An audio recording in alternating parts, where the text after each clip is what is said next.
So we're getting into winter now, very difficult to work on Kermit. So I've decided it's time to change places. Change places! So we moved the drift car outside. So Kermit's tucked up in the garage at the minute. Sorry state, but at least this way I can sand and do work without worrying about the rain. So Kermit's pretty hard to start for some reason. However, I got lucky, got it started, racked it into the garage, but then it cut off. And I can't get it started now. So let me just show you. So it ticks over nicely, but it just won't fire.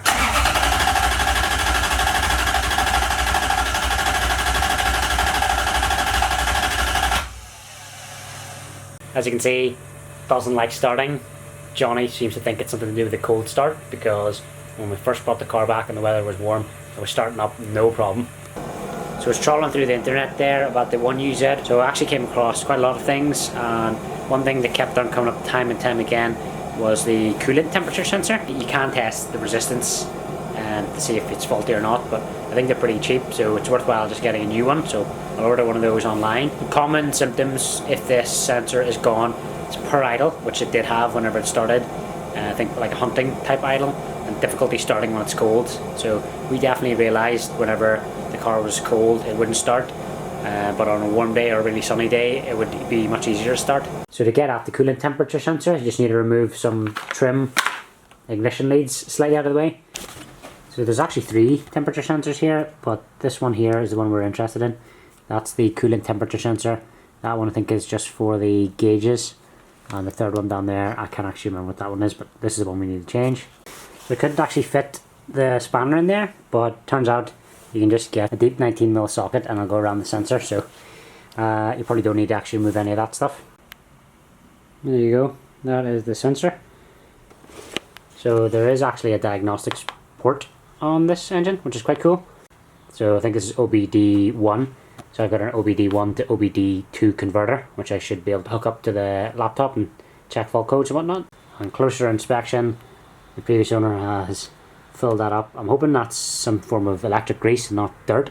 New sensor came today, so we'll get it whapped in there and see if that makes a difference. So I didn't realise the 2 side slots were not level.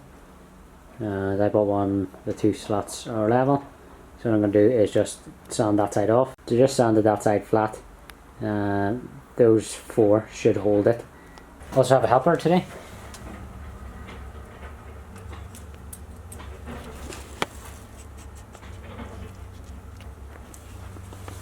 New coolant temperature sensor in. Battery switched on. And let's see if this fires up.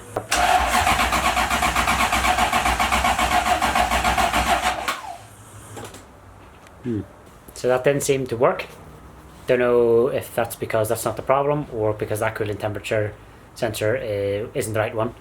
So we'll have another tinker around and see what else I can find. Guess I'll try some new spark plugs to see if these make a difference.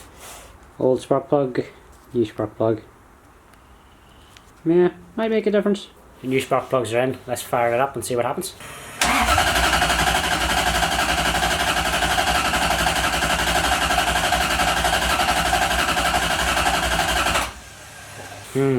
No dice with the spark plugs. Sounds like there's no power to the fuel pump whenever you're cranking. Something similar to this actually happened to my drift car, just because I hooked it up to the wrong wire. So what I'm going to do now is just hardwire the pump straight to the battery and crank it over and see if that starts. So just hardwired that. Pump's running.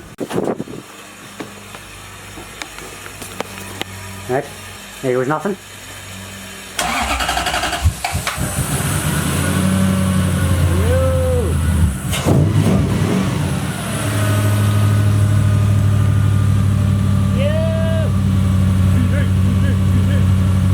Fuel pump issue.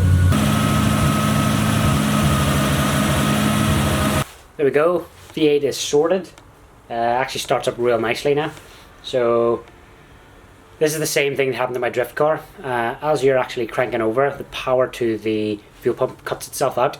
So I'm going to do what I did in the drift car. I'm going to wire and push the start button in the dash somewhere. So that's going to allow me to have full control of the fuel pump when I want to get it on and when I want to take it off, just in case I flood it or anything like that. As you heard, it's pretty damn loud. Definitely need a mid box in this, and probably a proper back box, because it's just an eBay Canon exhaust, so it's got no sound muffling properties at all. At least now with the engine running properly, I can move the car in and out of the garage if need be.